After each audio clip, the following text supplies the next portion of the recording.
안녕하세요. 북만남 태림입니다. 오늘은 바빌론의 부자들, 바빌론 부자들의 돈 버는 지혜, 조지 클레이슨이 지은 책을 가지고 한번 이야기해 볼게요. 남들에게 존중받는 사람이 되고 싶습니까? 그렇다면 다음과 같은 원칙을 반드시 지키십시오. 첫째, 빚이 있다면 능력 범위 내에서 신속하게 갚아야 합니다. 현찰이 없다면 불효불급한 물건을 탐내지 마십시오. 둘째, 무엇보다 가족에게 충실한 가장이 되십시오. 가족에게 존경받지 못한 사람이 어떻게 다른 사람에게 존경받을 수 있겠습니까? 셋째, 유언장을 정확히 작성해 두십시오. 그래야 신의 부름을 받게 될 때 여러분이 남긴 재산이 분란 없게 깨끗하게 정리될 수 있기 때문입니다. 넷째, 가난한 사람들에게 사랑을 베푸십시오. 능력 범위 내에서 그들을 도와주십시오. 또한 여러분에게 소중한 사람들을 말에서나 행동에서나 존중해 주십시오. 이제 얄팍한 지갑에서 여러분을 구원해 줄 7번째 비결을 정리해 봅시다. 능력을 키우십시오. 언제나 공부하고 배우는 자세를 잃지 마십시오. 그리고 다른 사람들에게 존중받도록 행동하십시오. 이렇게 할 때 여러분은 신중하게 선택한 꿈을 성취할 수 있다는 자신감을 얻게 될 것입니다. 지금까지 우리는 가난에서 벗어날 수 있는 7가지 비결을 하나씩 살펴보았습니다. 내가 오랜 삶을 살면서 터득한 비결입니다. 부자가 되고 싶습니까? 그렇다면 이 강연장을 나가는 순간 곧바로 실천하십시오. 첫 번째 비결, 일단 시작하라. 두 번째 비결, 지출을 관리하라. 세 번째 비결, 돈을 굴려라. 네 번째 비결, 돈을 지켜라. 다섯 번째 비결, 당신의 집을 가져라. 여섯 번째 비결, 미래의 수입원을 찾아라. 일곱 번째 비결, 돈 버는 능력을 키워라. 부자가 되기 위해서 이 7가지만 실천하면 지갑에 돈이 흘러 넘칩니다. 일단 무엇이든 시작해야 돼요. 너무 많은 생각하지 마십시오. 책을 읽으시고요. 할 수 있는 범위 안에서 일단 시작하십시오. 버는 돈보다 적게 쓰셔야 해요. 그리고 돈을 굴리셔야 하고요. 모은 돈을 지키셔야 하고요. 그리고 자신이 살 수 있는 안정적인 집이 있어야 합니다. 미래의 수입원이 있어야 하고요. 본인이 돈을 버는 능력을 키우셔야 해요. 부자인 저자가 주변의 친구들에게 이야기를 해주는 식으로 소설처럼 쓰여 있거든요. 비슷한 친구였었는데 너무나 차이가 나고 있는 그 친구에게 찾아가서 묻는 거예요. 거기서 친구한테 이렇게 말하거든요. 내가 꿈꾸는 것을 성취하고자 한다면 그에 맞는 시간과 공부가 필요하다. 지금까지 무엇을 이루어냈는가? 버는 것보다 덜 쓰게, 반드시 저축하게, 가치 있는 조언만 선별해서 듣도록 하게, 조언에 합당한 경험을 가진 사람에게 조언을 구하게, 돈으로 돈을 벌게. 황금의 5가지 법칙. 1. 수입의 1할 이상을 꾸준히 저축하는 사람에게 황금은 기꺼이 찾아올 것이며 곧 그와 그의 가족의 행복한 미래까지 보장해주는 커다란 재산으로 커갈 것이다. 2. 황금을 안전한 곳에 투자할 때 황금은 꾸준히 늘어나고 나중에 들판의 양떼처럼 급속히 늘어날 것이다. 3. 지혜와 경험을 갖춘 사람의 조언을 받아 황금을 투자하는 신중한 사람만이 황금을 지킬 수 있을 것이다. 4. 본인이 잘 알지 못하는 분야나 경험 있는 사람이 추천하지 않는 분야에 추천하는 사람은 황금을 지킬 수 없을 것이다. 5. 일확천금을 꿈꾸거나 사기꾼의 달콤한 감언이설을 쫓고 있거나 자신의 미숙함을 깨닫지 못한 채 덧없는 욕망에 사로잡힌 사람은 결코 황금을 손에 쥘 수 없을 것이다. 다음에 제가 또 표시해 둔 부분 한번 읽어볼게요. 그 돈으로 돈을 벌어야 합니다. 맞았네. 이제야 깨달았군. 돈으로 돈을 벌어야 하네. 돈을 굴려야 하네. 우리가 나이를 먹듯 신중하게 투자된 돈은 눈덩이처럼 불어나게 마련이네. 자칫하면 자네가 힘겹게 번 돈이 하루아침에 사라질 수도 있다는 사실을 명심하게. 가문이설에 속지 말게. 일확천금의 유혹을 경계하게. 바빌론의 성벽처럼 우리를 안전하게 지켜줄 제도적 장치를 마련하라. 정답은 보험이다. 이렇게 되어 있거든요. 정답은 보험이다. 또 당신의 이름으로 준비된 적금 통장이다. 그리고 안전한 투자다라고 얘기하는데 보험이 맞기는 맞는데요. 어떤 책에서는 보면 보험을 들면 안 된다라고도 이야기하는 책들도 있거든요.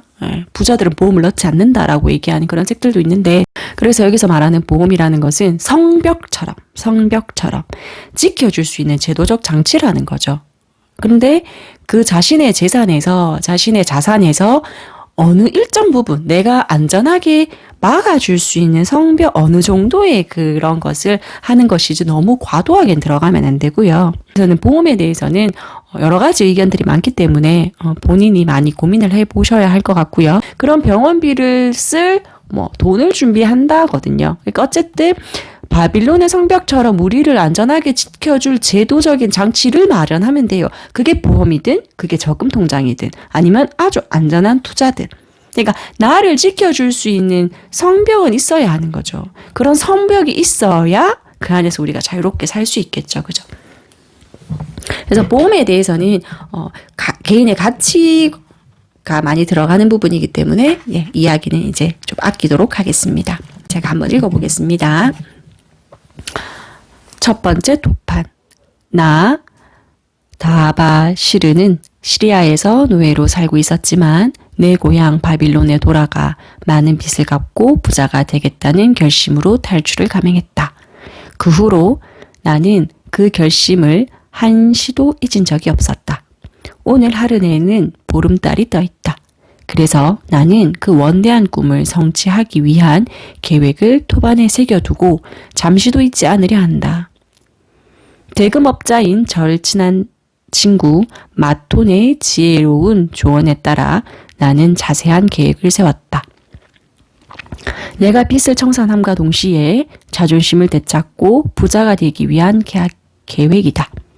다시 말해 내 꿈과 희망인 3가지 목표가 담긴 계획이다. 첫째는 풍요롭고 행복하게 살겠다는 목표이다. 이 목표를 달성하기 위한 최선의 방책은 내 수입의 1화를 무조건 저축하는 것이다. 이 방법의 필요성에 대해 마토는 이렇게 설명해 주었다. 저금통에 쓰고도 남을 금화와 은화를 두둑히 지닌 사람은 가족에게 충실하고 왕에게도 충성스러운 사람이다. 저금통에 몇 푼의 동전을 지닌 사람은 가족에게 무관심하고 왕에게도 무관심한 사람이다. 빈 저금통을 가진 사람은 가족에게 불성실하고 왕에게도 불충한 사람이다. 게다가 심성까지 강팍한 사람이다. 따라서 성공을 원한다면 일정한 몫의 돈을 꾸준히 저축해야 한다. 그래야 저금통을 살찌울 수 있다. 그때는 당신도 가족에게 사랑을 베풀고 왕에게 충성할 수 있을 것이다. 둘째는 내게 다시 돌아온 아내에게 아름다운 옷을 입히고 넉넉한 생활비를 주겠다는 목표이다. 마톤의 조언에 따라 이 목표가 아내의 자존심을 지켜주면서 내 결심을 굳건히 지켜나갈 수 있는 최선의 방책이었다. 따라서 내 수입의 7알로 먹을 것을, 입을 옷을 사고 그 밖에 자질구리한 비용들을 충당할 작정이다. 그 정도로도 내 가정을 행복하게 꾸려가는데 부족함이 없으리라 생각한다. 그러나 마토는 장래의 원대한 목표를 위해서는 내 수입의 7알을 넘는 지출을 해서는 안 된다고 충고해 주었다. 가끔은 힘겹더라도 이 원칙을 고수할 때 내 계획이 성공할 수 있을 것이라고 말했다. 나는 그 범위 내에서 살기로 굳게 결심했다. 7할의 범위를 넘어서서는 어떤 지출도 하지 않겠다고 결심했다. 두 번째, 도판. 셋째는 내가 번 돈으로 빚을 갚겠다는 목표였다. 따라서 보름달이 뜰 때마다 내 수입의 2할을 적절하게 쪼개서 나를 믿고 돈을 빌려준 사람에게 조금씩이라도 갚을 생각이다. 세 번째 도판. 내 빚을 모두 합하면 은하 119개와 동전 141개이다. 이 엄청난 빚을 갚을 방법이 없었기 때문에 나는 아내까지 친정으로 돌려보내고 다른 도시에서 돈을 벌어볼 생각으로 고향을 떠났다. 그러나 그 결과는 참혹할 뿐이었다. 시리아의 노예로 팔려가는 수모까지 겪어야 했다. 마톤이 내가 번 돈으로 빚을 조금씩 갚아 나갈 수 있다는 사실을 알려주었을 때 내가 빚을 피해서 달아났던 것이 얼마나 무모한 짓이었는가를 깨달았다. 마톤의 조언대로 나는 채권자들을 하나씩 찾아다니면서 내 사정을 솔직하게 말했다. 네 번째 도판. 다시 보름달이다. 지난 한 달 동안 나는 편안한 마음으로 정말 열심히 일했다. 착한 아내도 내 뜻을 이해해주고 나를 적극적으로 도와주었다. 아내와 나는 네파루트를 대신해서 건강한 낙타를 사고 팔면서 은하 19개를 벌었다. 나는 계획대로 그 돈을 나누었다. 우선 1할을 따로 떼서 저축하고 7할은 아내에게 생활비로 주었다. 그리고 남은 2할을 채권자들에게 공평하게 나누어 주었다. 그럼 자기에겐 한 개도 쓴 게 없다, 그죠? 네. 아마르에게 빚을 갚으러 갔을 때 그가 때마침 집에 없어 그 부인에게 돈을 맡겼다.